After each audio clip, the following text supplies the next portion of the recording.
আমি কুমারখালী থানাতে একটা অভিযোগ দিয়েছি আমার বোনের বিষয়ে।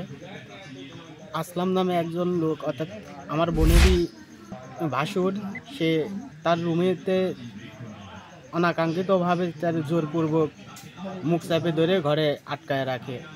নির্যাতন করতে পারছে কি না এখন আমার বোনটাই ভালো জানে। তখন তার পাশের তার শ্বশুর এবং শাশুড়িরা তার রুম থেকে বাড়ায় এসে তার হাতে নাতে তাকে ধরে এবং ধরার পরে তাকে তার নিজের লোক বলে বাইর করে তার সরাইয়া দেয়।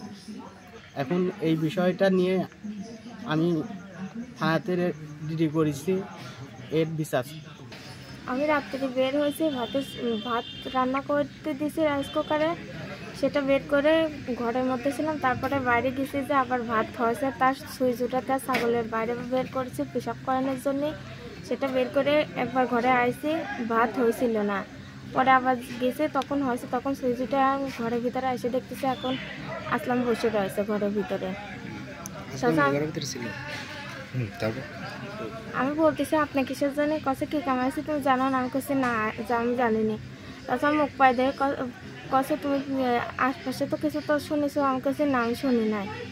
সে তো মুখ পাই দেয়, আমি তো আর কোনো ওর সাথে আমি আর কোনো কথাই বলতে পারি নাই। তখন ও জোর করে ওরকমই করে আমার সাথে কথা বলতে বলতে তখন আমার স্বামী চলে আসছে। ও যে এইটা করছে আমি এটা কোনো সময় আমি আশা করি না। বড় ভাইয়ের মতো ওর সম্মান করতাম। আমার ভাই তো পরে ওরা ফোন দিয়েছে, তখন আমার ভাই যা নিয়ে আসছে। মারি ছিল, মারার পরে আমার ভাইয়ের কাছে ফোন দিয়েছিল, আমার চাচারা আমার ভাই যাতে বলেছিল। তারা যাওয়ার পরে আর ওর কিছুই বললে না, ওই রকম ঘরের থেকে বেরোয় গেছে।